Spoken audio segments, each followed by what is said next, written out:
말씀은 요한복음 15장 1절에서 6절까지의 말씀입니다. 요한복음 15장 1절에서 6절까지의 말씀.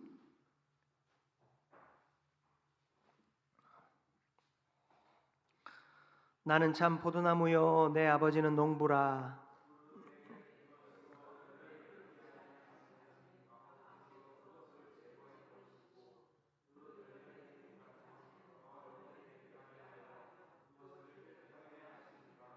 너희는 내가 일러준 말로 이미 깨끗하여졌으니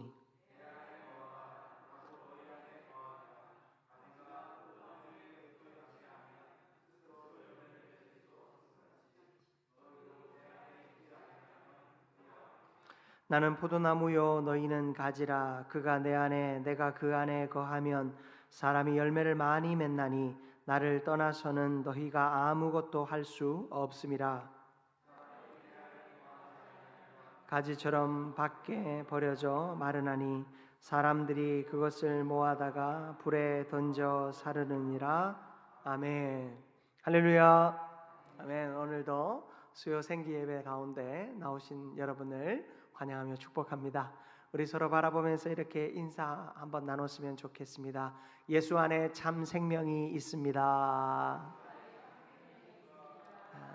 아멘. 예수 안에 참 생명이 있습니다.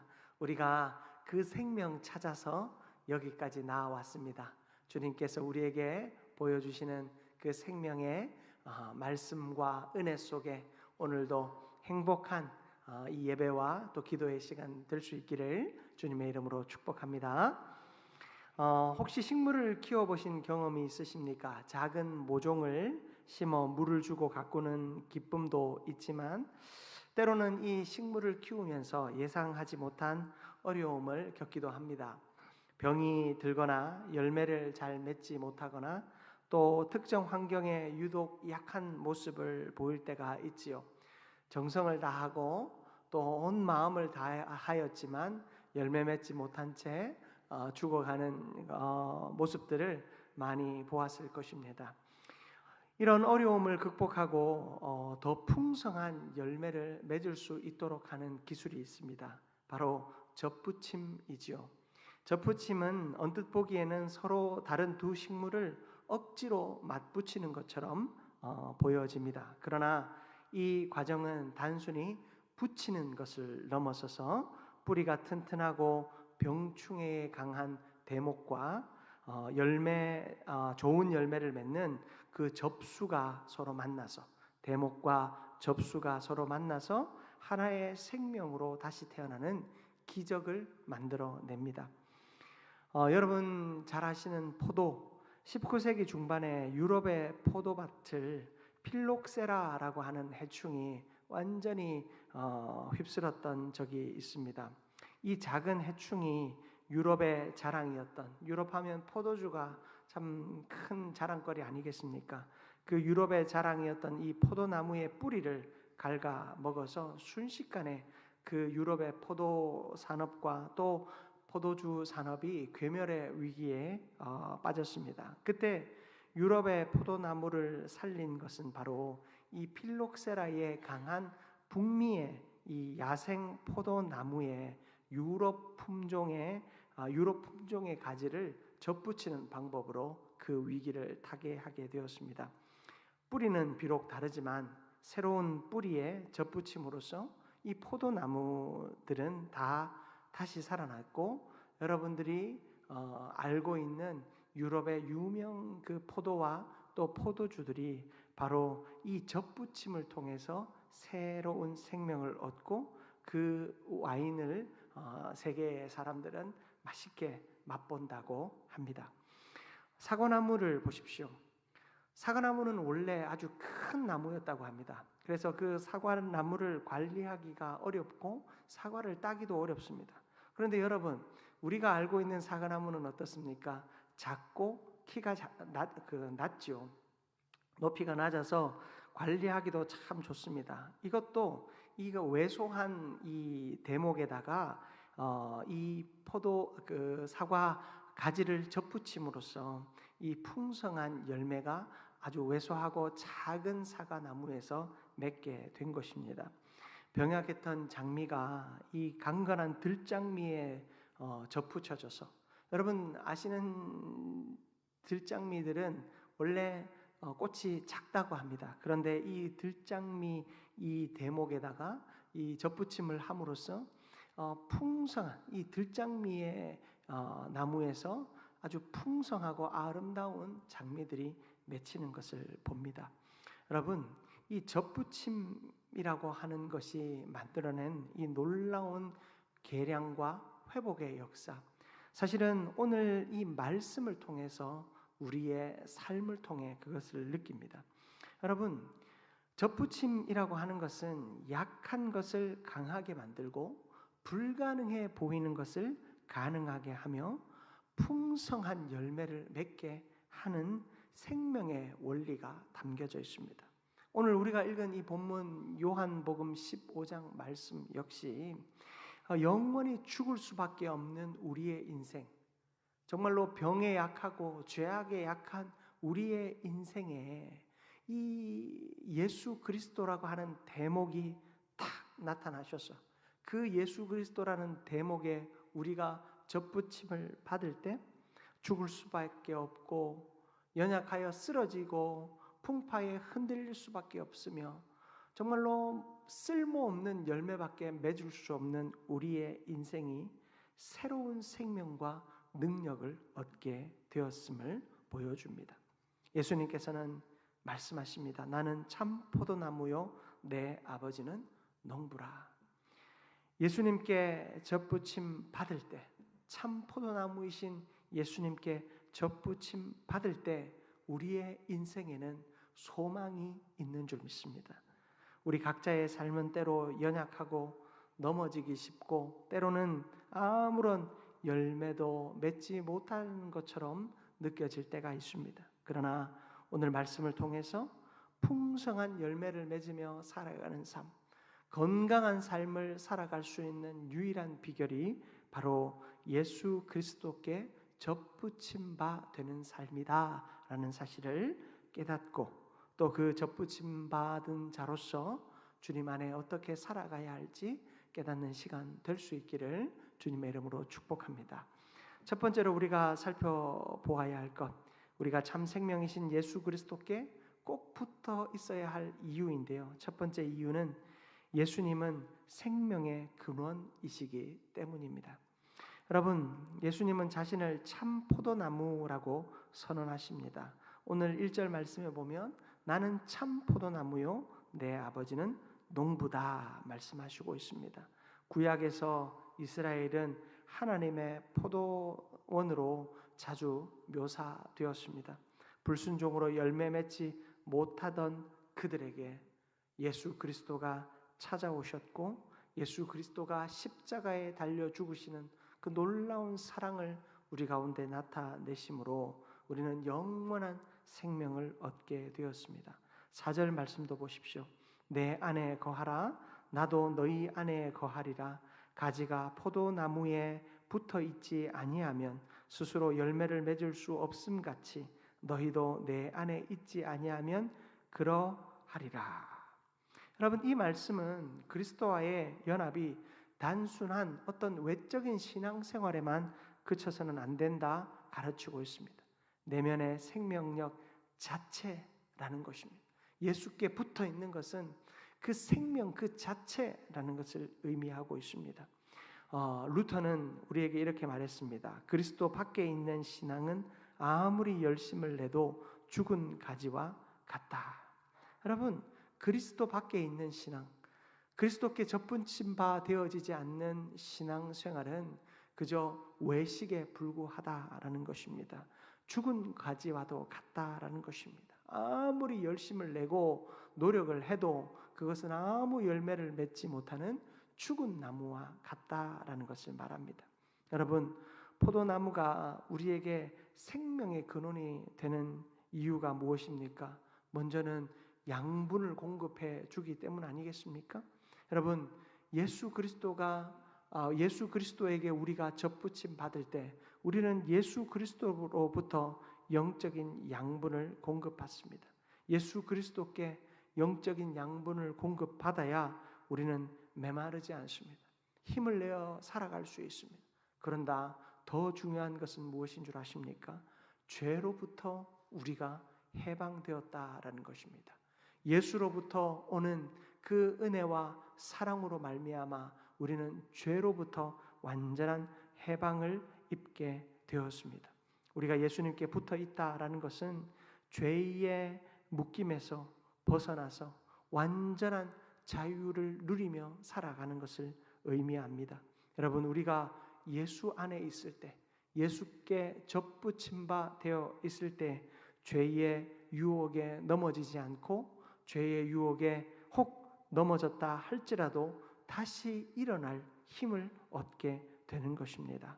사랑하는 성도 여러분, 예수께서 우리에게 이 영적인 생명력을 허락하여 주심으로 우리는 비로소 숨 쉴 수 있는 존재가 되었습니다. 예수 안에서 숨 쉴 수 있는 존재가 되었습니다. 하나님의 사랑을 맛보는 자가 되었습니다. 그러므로 예수께 온전히 붙어서 예수께서 우리에게 주시는 생명의 능력을 경험하며 살아가는 저와 여러분들 되시기를 주님의 이름으로 축복합니다. 두 번째로 우리가 살펴볼 것은 붙어있는 가지만이 열매를 맺는다라는 것입니다. 여러분, 오늘 본문 5절 말씀을 보면 내 안에 거하라, 너희가 내 안에 거하면, 이 거한다라는 말을 계속해서 반복하고 있음을 보게 됩니다. 여러분, 우리는 모두가 의미 있는 삶을 살고 싶어 합니다.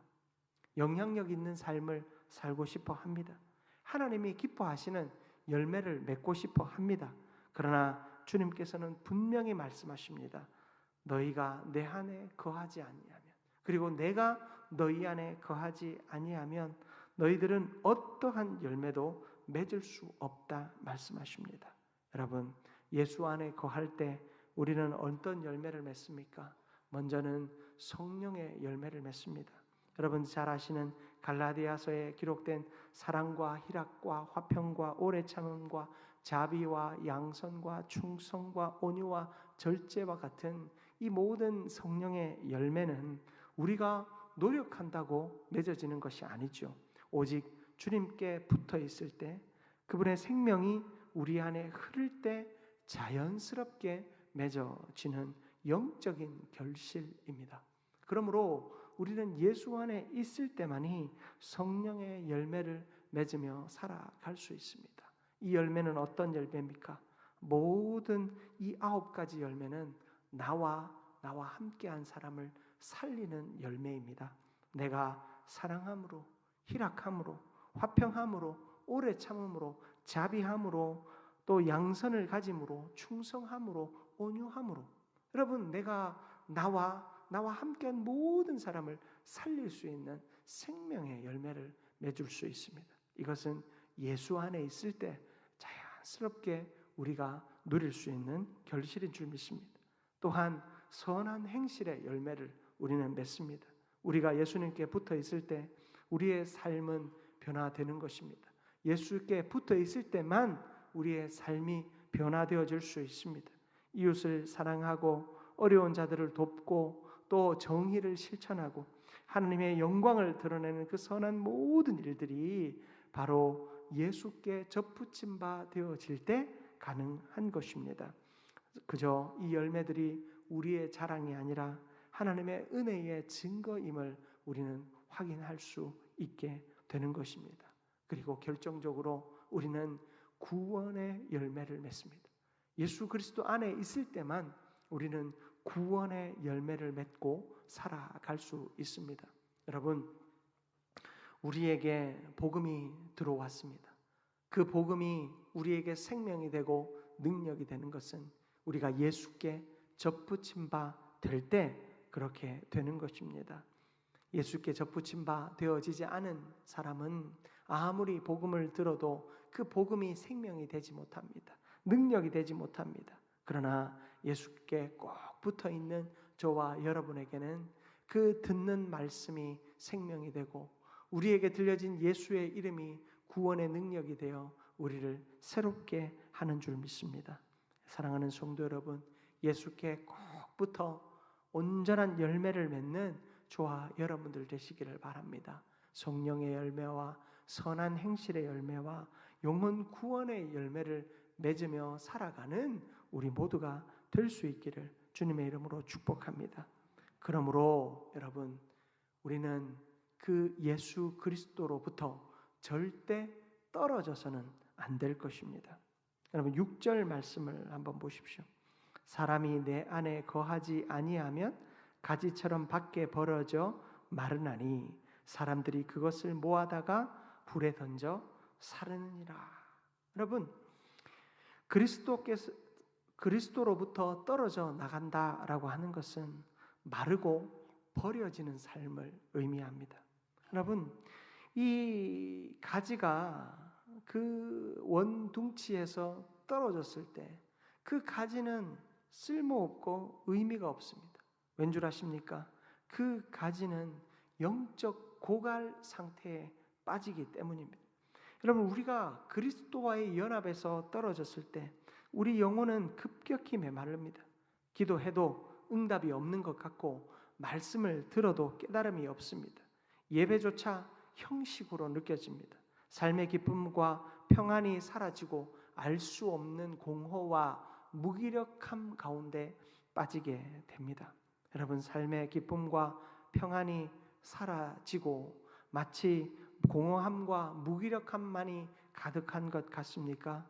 내가 그리스도로부터 생명을 얻지 못하고 있지 않는가 돌아보아야 할 것입니다. 여러분, 그리스도로부터 떨어지면 이렇게 영적인 고갈 상태에 빠지게 됩니다. 또한 그리스도로부터 떨어지게 되면 우리는 아무런 열매를 맺을 수 없습니다. 여러분, 가지가 열매를 맺지 못한다라고 하는 것은 바로 그 가지가 존재하는 이유와 목적을 잃어버리는 것입니다. 그 가지가 존재의 이유와 목적을 잃어버릴 때 그 가지는 버려질 수밖에 없지요. 그러나 가장 심각한 것은 무엇인 줄 아십니까? 이 죄에 대하여 우리는 무방비 상태가 된다라는 것입니다. 예수로부터 떨어져 있으면 우리는 죄에 대하여 무방비 상태가 됩니다. 가지가 나무에 붙어 있을 때는 나무로 인하여 그 강풍과 또 병충해를 이길 수 있습니다. 그러나 나무에서 가지가 떨어지는 그 순간 그 가지는 쉽게 부러지고 썩어질 수밖에 없겠지요. 그리스도 안에 거하지 않을 때 우리는 세상의 죄악의 유혹과 그 사탄의 공격에 무방비 상태로 노출되어지게 됩니다. 그러면 우리는 너무나도 연약하기에 우리의 영혼은 죽음과 죄악 가운데로 향하여 갈 수밖에 없음을 기억해야 할 것입니다. 그러므로 예수 그리스도께 온전히 접붙임 바 되어 그리스도의 능력과 생명을 맛보며 살아가는 저와 여러분들 되시기를 바랍니다. 그리고 이 6절 하반절에 보면 무시무시한 말씀이 있습니다. 불에 던져 사르느니라. 여러분, 이 최종적인 심판과 이 예수로부터 떨어진 인생의 무가치함을 이렇게 표현한 것입니다. 여러분, 우리가 그리스도로부터 떨어졌다라고 하는 것은 영원한 분리를 의미합니다. 하나님의 나라가 아니라 저 지옥 형벌을 받아 영원한 죽음에 거할 수밖에 없음을 이야기합니다. 그리고 우리 존재 자체가 무가치한 존재가 됩니다. 여러분, 우리는 하나님의 영광을 위하여 지음받은 존재들입니다. 하나님의 영광을 위하여 살아내고 하나님을 영화롭게 하기 위하여 우리는 살아야 하는데 그리스도로부터 떨어져서 우리는 인간의 욕망과 욕심과 인간적 영광을 위하여 우리는 살아갈 수밖에 없게 되겠지요. 그러면 우리는 무가치한 존재가 되는 것입니다. 너무나도 무시무시한 결과가 가지로부터 떨어진 인생이 받아들여야 할 결과인 것입니다. 여러분, 그리스도께로 나아갈 수 있기를 축복합니다. 그리스도께로 온전히 나아가는 것은 회개와 겸손의 삶밖에 없습니다. 여러분, 우리는 본질적으로는 예수 그리스도로 인하여 구원을 받은 자들입니다. 우리는 예수 안에 생명과 은혜를 누리기에 부족함 없는 존재입니다. 예수를 나의 구주 나의 하나님으로 영접하였고 그 예수의 그 놀라운 은혜와 사랑 안에 거하는 자들입니다. 그런데 왜 우리는 갈급함을 느끼고 영적인 피폐함을 느낄까요? 우리가 때로는 예수 안에 있지 못한데 예수 안에 있는 것으로 착각하고 때로는 예수께 온전히 접붙임 바 되어지지 못했는데 내가 접붙임 바 되어 있는 것처럼 착각하기 때문이 아닐까요? 우리의 존재 자체가 부정되어지는 것은 아닙니다. 그러나 여러분, 우리는 날마다 깨어 접붙임 바 되어진 자다운 삶을 살아가야 하고 예수 안에 거하는 자다운 삶을 살아내어야 합니다. 여러분, 이것은 참으로 어려운 일입니다. 힘겨운 일입니다. 그러나 우리가 이 일을 잘 이루어낸다면 여러분, 우리는 주님의 놀라운 사명과 또한 열매 맺는 인생을 살아갈 수 있습니다. 그리고 이것을 위하여 우리는 날마다 우리의 죄를 돌아보아야 합니다. 겸손히 주님 앞에 엎드려야 하는 것입니다. 내가 주님으로부터 멀어진 이유를 찾아야 합니다. 그리고 주님께로 돌아갈 수 있는 기회를 계속해서 구해야 하는 것입니다. 말씀 안에 그 길을 찾고 말씀 안에 방법을 찾아야 하는 것입니다. 오늘 수요 생기 예배 나오신 여러분들은 내가 그리스도께 온전히 접붙임 바 되어져 있는가? 주님이 내 안에 거하고 내가 주님 안에 거하는 그 온전한 삶을 살아가고 있는가 돌아볼 수 있는 시간을 가지실 수 있기를 축복합니다. 여러분, 우리가 마르고 버려지는 것을 원치 않습니다. 주님도 원치 않고 우리도 원하지 않습니다. 그러기 위해서 우리는 간절히 주님 앞에 서야 합니다. 간절한 마음으로 주님 앞에 엎드려야 하는 것입니다. 여러분, 붙어 있음은 말씀을 묵상하고 붙어 있음은 기도하게 하며 붙어 있음은 순종하게 합니다. 여러분, 우리의 삶을 돌아보십시오. 내가 말씀을 묵상하고 말씀을 실천하려 하고 있는가? 내가 간절히 기도하려 하고 있는가? 그리고 내가 주님께 간절히 기쁨으로 순종하려 하고 있는가 돌아보시기 바랍니다. 붙어 있음의 진정한 의미를 깨닫고 그 붙어 있음을 온전히 이루는 저와 여러분들 되시기를 주님의 이름으로 축복합니다.